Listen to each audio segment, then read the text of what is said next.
오늘의 사연을 시작합니다. 안녕하세요. 저는 서울에서 직장 생활을 하고 있는 30대 중반 남자입니다. 제가 20대 때 겪었던 이야기입니다. 친구들이 군대를 다녀올 동안 저는 면제였기에 먼저 대학을 졸업하고 취업을 하였습니다. 처음에는 화성에 있는 부모님 집에서 출퇴근을 하였지만 출퇴근 시간이 너무 오래 걸려서 항상 힘들었습니다. 그때쯤 친한 친구가 복학을 하면서 졸업한 대학 근처에서 같이 살게 되었습니다. 사실은 거의 제가 사는 집에 친구가 얹혀 살았습니다. 정말 운이 좋게도 부모님 집에서 독립하기 몇 개월 전에 로또가 되었습니다. 처음 보는 큰돈에 세상을 다 가진 것 같았지만 사고 싶고 하고 싶은 것들을 찾고 가격을 정리하다 보니 그 돈이 큰돈인 것은 맞지만 제 인생을 완벽히 바꿔줄 정도의 돈은 아니었습니다. 그래서 독립도 하고 부동산 투자도 할 생각으로 제가 다니던 학교 근처에 있는 아파트를 샀습니다. 그리고 남은 돈으로 국산차를 한 대 샀습니다. 너무나 유명한 동네의 아파트는 로또 당첨금으로도 살 수가 없었지만 제가 나온 대학도 서울 번화가 있는 대학이었고 서울에서 잘 아는 지역이 대학 근처뿐이었습니다. 하지만 나중에 시간이 지나면 꼭 오를 거라는 확신은 있었습니다. 그렇게 산 집에 친구가 비싼 월세 대신에 저렴한 아파트 관리비를 전부 다 내는 조건으로 같이 살게 되었습니다. 방이 4개나 있는 아파트였기에 제가 2개를 쓰고 친구가 2개를 썼습니다. 그렇게 지낸 지 반년쯤 되었을 때 친구가 인터넷 쇼핑몰을 하는 여자와 연애를 시작하였습니다. 오고 가며 그녀를 보았고 친해지게 되었습니다. 그러던 중에 친구가 자기가 쓰고 있던 2개의 방 중에 하나를 그녀의 사무실 겸 촬영 스튜디오로 써도 되냐고 물어왔습니다. 평일 낮에는 저도 회사에 가 있고 제가 없는 낮 시간에 와서 일하겠다는 것이고 게다가 친구가 쓰는 방이기에 마음대로 하라고 하였습니다. 그렇게 제 집에 그녀의 사무실이 생겼습니다. 매일같이 제 집으로 그녀가 출근해서 일을 하였고 가끔씩 새벽까지 일하다가 자고 가는 일도 생기기 시작했습니다. 한 번이 되고 2번이 되다 보니 그녀까지 제 집에서 같이 살게 되었습니다. 물론 그녀는 친구방에서 생활하였습니다. 그러던 중에 친구가 가족여행으로 일주일 정도 집에 안 들어오게 되었습니다. 이미 같이 산지 1년이 넘었고 나름 많이 친해졌기에 어색하거나 불편하지는 않았습니다. 퇴근을 하고 치킨과 맥주를 마시며 거실에서 영화를 보고 있었습니다. 그녀는 샤워를 끝내고 나오면서 치킨과 맥주를 보더니 자연스럽게 제 옆에 앉았습니다. 그러더니 제가 들고 있던 맥주캔을 가져가더니 자연스럽게 입을 대고 마시는 것이었습니다. 냉장고에서 새 것을 가져다 먹어야지 왜 제가 먹던 것을 먹냐고 물었더니 가족끼리 같이 입을 대고 마실 수도 있는 거 아니냐면서 우리는 이성적인 남녀 사이가 아니지 않냐고 하는 것이었습니다.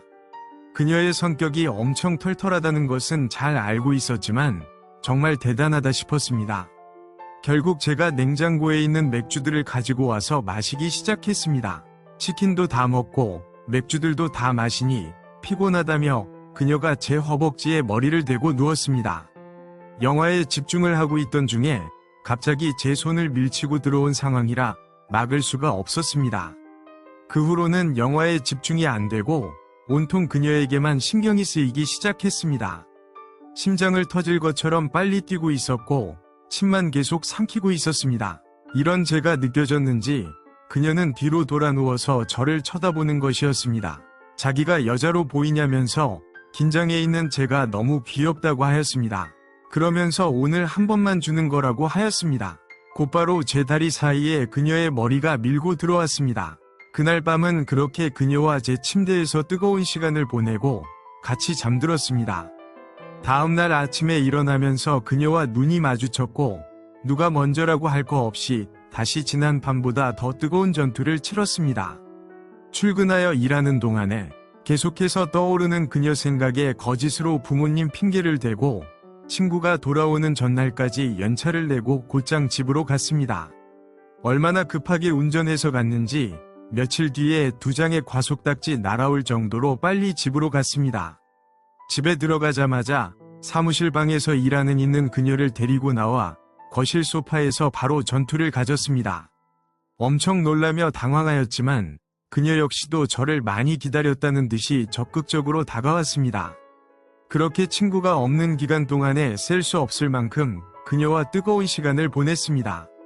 심지어 친구가 집에서 30분 후에 도착한다는 연락을 받는 후에 마지막으로 또 한 번 눈이 맞아서 불타올랐습니다. 그 후로는 친구가 학교 가고 없는 시간이나 새벽에 그녀가 잠든 친구 몰래 제 방으로 왔습니다. 가끔씩 그녀 혼자 외출을 하는 날이면 어김없이 저한테 연락이 왔고 밖에 만나서 모텔로 갔습니다. 예전에도 집에서 친구와 그녀가 사랑을 나누는 소리를 들으면 너무 불편하고 힘들었는데 이제는 방에 있는 제가 신경이 쓰였던 것인지 미안했던 것인지 아니면 친구로는 만족이 안 되는 것인지 친구와 사랑을 나눈 날이면 꼭 그날 밤이나 새벽에 만나서 뜨거운 시간을 보냈습니다. 그러다 보니 자연스럽게 그녀와 친구는 서로에게 소홀해지고 잦은 다툼이 일어나더니 결국 헤어졌습니다. 그리고 그녀의 사무실로 정리해서 제 집에서 그녀가 나갔습니다. 오히려 그녀가 제 집에서 나가니까 더 만나기 쉬워졌습니다. 결국 친구와 헤어진 지 2시간도 안 지나서 저와 데이트를 하고 있었고 만 하루도 안 지나서 저와 사귀게 되었습니다. 그러던 중에 그녀의 인터넷 쇼핑몰이 커지게 되었고 더 큰 창고와 사무실이 필요하게 되면서 제가 그녀의 쇼핑몰에 투자를 하게 되었습니다. 저는 그녀를 사랑하는 연인이자 서로 믿음과 실력이 있는 사업 파트너라고 생각했는데 그녀는 저만큼은 아니었던 것 같습니다. 부모님 핑계를 대면서 결국 다른 남자와 맞선을 보고 결혼을 한다고 하였습니다. 저는 그녀와의 시작이 안 좋긴 했지만 결혼까지도 생각했었는데 그녀가 다른 남자와 결혼을 한다는 이야기를 들었을 때 너무나 큰 충격이어서 아무 말도 할 수가 없었습니다. 그녀는 계속해서 사과를 하였고 절대 우리 사이가 변할 일이 없을 거라며 제발 믿어달라고 하였습니다. 그렇게 그녀는 얼마 지나지 않아서 다른 남자와 결혼을 하였고 결혼한 지 3년쯤 되어서 그녀가 첫째 아이를 출산하기 전까지는 그전과 다름없이 연인처럼 지냈습니다. 첫째 아이를 낳고 6개월 정도 집에서 재택근무를 하다가 사무실로 복귀를 하였는데 아무래도 쇼핑몰은 더 이상 못하게 될 것 같다면서 저보고 다 가지라고 하는 것이었습니다. 아이와 함께 시부모님이 계시는 미국으로 가야 될 것 같다고 하였습니다. 얼마 지나지 않아서 그녀는 아이를 데리고 미국으로 갔고 쇼핑몰은 제가 운영하게 되었습니다. 벌써 6년 전 일입니다. 가끔씩 메신저로 안부만 주고받았는데 얼마 전에 남편과 이혼을 하고 한국에 돌아온다고 연락이 왔습니다. 아이를 남편 부모님이 키우는 걸로 결정이 나서 혼자만 돌아온다고 하였습니다. 반갑기도 하고 한편으로는 걱정이 되기로 합니다. 이혼하고 돌아오는 그녀에게 믿음과 마음을 주어도 될까요? 오늘의 사연은 여기까지입니다. 구독과 좋아요, 알림 설정 부탁드립니다. 긴 글을 읽어주셔서 감사합니다. 구독과 좋아요 꾹꾹 눌러주세요. 꾹꾹. 알림 설정도 꾹꾹 눌러주세요.